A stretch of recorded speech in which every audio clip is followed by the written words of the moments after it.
ಮಾನ್ಯ ಉಪಸಭಾಪತಿಗಳೇ, ಮಾನ್ಯ ತಿಪ್ಪೇಸ್ವಾಮಿಯವರು ಖರ್ಚಾಗಿದ್ರ ಬಗ್ಗೆ ಕೇಳಿದರು. ನಿಜವಾಗ್ಲೂ ಒಳ್ಳೆಯದು.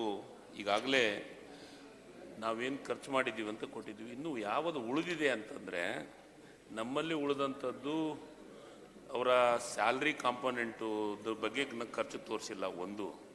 ಅದ್ರ ಜೊತೆಗೆ ವಿದ್ಯಾಸಿರಿಯನ್ನು ಈಗ ನಾವು ಬಿಡುಗಡೆ ಮಾಡ್ತೀವಿ.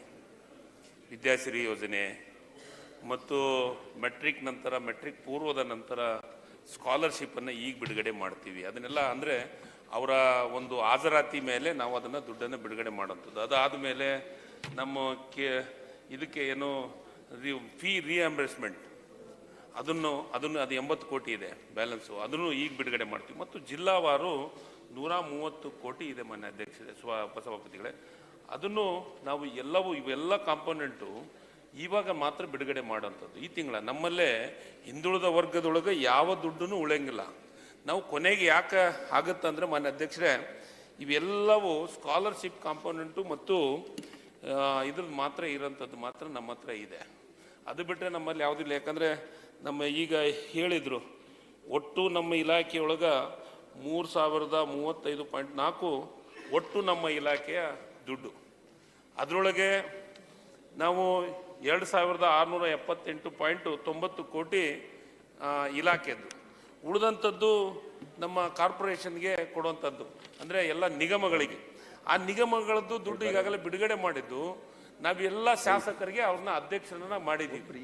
ಗಂಗಾ ಕಲ್ಯಾಣ ಯೋಜನೆ ಇರ್ಬೋದು, ಮತ್ತು ಈ ಸಾರಥಿ ಇರ್ಬೋದು, ಮತ್ತು ಅಲ್ಲಿ ವಿದ್ಯಾಸಿರಿ, ಇನ್ನು ಇವು ಎಲ್ಲ ಮಕ್ಕಳಿಗೆ ಕೊಡುವಂಥದ್ದು ಇವತ್ತು. ಮತ್ತು ನಾವು ಇಲ್ಲಿ ಏನೇನು ಕೊಡ್ತಾ ಇದ್ದೀವಿ, ಮರಾಠ ಅಭಿವೃದ್ಧಿ, ಒಕ್ಕಲಿಗ ಅಭಿವೃದ್ಧಿ, ಅಲ್ಲೇ ಇವಾಗ ಪ್ರಾರಂಭ ಆಗ್ತಾ ಇದೆ ಮಾನ್ಯ ಅಧ್ಯಕ್ಷರೇ. ಏನಾಗಿದೆ ಅಂದರೆ, ನಮ್ಮ ಇಲಾಖೆಯೊಳಗೆ ಹಿಂದಿನ 3 ವರ್ಷ ಇಲ್ಲೇ ಇದ್ದಾರ, ಹಿಂದಿನ 16,000 ಗಂಗಾ ಕಲ್ಯಾಣ ಯೋಜನೆಯೊಳಗೆ ನಾವು ಬೋರನ್ನೇ ಕೊರದಿಲ್ಲ. ಈ ವರ್ಷ ನಾವು 16,000 ಈಗ 6,000 ಕೊರೆದಿದ್ದೀವಿ. ಅಲ್ಲ, ನಾನು ಕಂಪ್ಲೀಟ್ ಹೇಳ್ಬಿಡ್ತೀನಿ ಸರ್, ರೆಕಾರ್ಡ್ ಸರ್. ಈಗ ನಾನು ನಿಮ್ಗೆ ದ್ವೇಷಿಸಂಗಿಲ್ಲ. ಯಾಕಾಗಿದೆ ಅನ್ನೋದು ನೀವು ಹೇಳ್ತೀನಿ ನನಗೆ. ಏನಂತಂದ್ರೆ ಇದು ಕರೋನಾ ಇತ್ತು, ಕರೋನಾ ಸಲಗ ನಾವು ಮಾಡಿಲ್ಲ ಅಂತ ಹೇಳ್ತೀರಿ. ನಾನು ಹೇಳ್ತಾ ಇರೋದು ಅದನ್ನೂ ಮಾಡಬೇಕಾಗಿದೆ, ಮುಂದಿನ ಅವಧಿ ಒಳಗದ್ದು ಮಾಡಬೇಕಾಗಿದೆ. ಈ ಅವಧಿ ಒಳಗೂ ಈಗ ಏನಾಗಿದೆ ಸಮಸ್ಯೆ ಮಾನ್ಯ ಅಧ್ಯಕ್ಷರೇ, ಉಪಸಭಾಪತಿಗಳೇ, ಇವತ್ತ ನಮ್ಮಲ್ಲಿ ಶಾಸಕರಿಗೆ ಸ್ವಲ್ಪ ಅಸಮಾಧಾನ ಆಗಿದೆ. ಏನಂದ್ರೆ, ಈಗ ಕೆಲವೊಂದಿಷ್ಟು ಉದಾಹರಣೆ, ವಿಶ್ವಕರ್ಮ ಸಮಾಜದೊಳಗೆ, ವಿಶ್ವಕರ್ಮ ಅಭಿವೃದ್ಧಿ ನಿಗಮದೊಳಗೆ ನಾವು ಕೊಟ್ಟಿದ್ದು, ನಮ್ಮ ಅದಕ್ಕೆ ನಿಗಮಕ್ಕೆ ಕೊಟ್ಟಿದ್ದೆ 13 ಕೋಟಿ. ಆ 13 ಕೋಟಿ ಒಳಗೆ ಗಂಗಾ ಕಲ್ಯಾಣ ಎಷ್ಟು ಕೊಡಬೇಕು, ರಾಜ್ಯಕ್ಕೂ ಕೊಡ್ಬೇಕಲ್ಲ ನಾವು. ಈ ಸವಿತಾ ಸಮಾಜ, ಅಂಬಿಗರ ಚೌಡಯ್ಯ ಮತ್ತು ಉಪ್ಪಾರ, ಇವೆಲ್ಲ 8 ಕೋಟಿ, 5 ಕೋಟಿ, 10 ಕೋಟಿ ಕೊಟ್ಟಿದ್ದಾರೆ. ನಾವು ಶಾಸಕರಿಗೆ ನಾವು 2, 3, 5, 10 ಇಷ್ಟು ಕೊಟ್ಟಿದ್ದೀವಿ.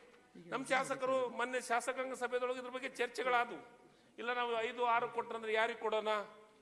ನಮ್ಮಲ್ಲಿ ಅರ್ಜಿ ಬಂದಿದ್ದು, ನಿಗಮದ ಅರ್ಜಿ ಬಂದಿದ್ದು 2,76,966 ಅರ್ಜಿಗಳು ಬಂದಿದ್ದಾವೆ. ನಮಗೆ ಅದಕ್ಕೆ 50% ಅಂತ ದುಡ್ಡು ಕೇಳಿದ್ರು ಕನಿಷ್ಠ 900 ಕೋಟಿ ಆದ್ರೂ ಕೊಡ್ಬೇಕು ನಮಗೆ. ಅದಕ್ಕೆ ನೀವೇನು ಖರ್ಚಾಗಿದೆ ಅಂತ ಸರ್, ನಾನು ಮುಗಿಸ್ಬಿಡ್ತೀನಿ, ಆಮೇಲೆ ನೀವು ಪ್ರಶ್ನೆ ಕೇಳಿ ಸರ್. ನನಗೆ ಇದನ್ನ ಎಲ್ಲದನ್ನು ಮಾಡೋದಕ್ಕೆ ನಮಗೂ ಸ್ವಲ್ಪ, ಈಗ ನಮ್ಮ ಶಾಸಕರು ಲಿಸ್ಟನ್ನು ಕೊಡ್ತಾರೆ. ಅವ್ರ ಅಧ್ಯಕ್ಷತೆಯೊಳಗೆ ಆಗಂಥವು ಒಂದಿಷ್ಟು ಸಮಿತಿಗಳದಾವು.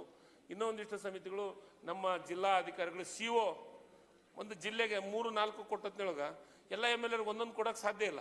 ಅವ್ರು ಎಷ್ಟು ಅಪ್ಲಿಕೇಶನ್ ಬಂದಿರ್ತೋ ಆ ಅಪ್ಲಿಕೇಶನ್ದೊಳಗೆ ಡಿಪ್ ಮಾಡಿ ಎತ್ತಿ ಕಳಿಸುವಂಥ ಕೆಲಸವನ್ನು ಮಾಡ್ತಾ ಇದ್ದಾರೆ ಮಾನ್ಯ ಸಭಾಪತಿಗಳೇ. ಅದಕ್ಕೆ ಅವನ್ನೆಲ್ಲವನ್ನ ಈ ಸತಿ ನಾವು ದುಡ್ಡು ಪೂರ್ಣ ಪ್ರಮಾಣದ ಖರ್ಚು ಮಾಡ್ತೀವಿ. ಯಾವುದೇ ನಮ್ಮಲ್ಲಿ ದುಡ್ಡು ಉಳಿಯಂಥ ಪ್ರಶ್ನೆನೂ ಬರಂಗಿಲ್ಲ. ಎಲ್ಲ ದುಡ್ಡು ಖರ್ಚು ಮಾಡುವಂಥ ಕೆಲಸವನ್ನು ಮಾಡ್ತೀವಿ ಮಾನ್ಯ.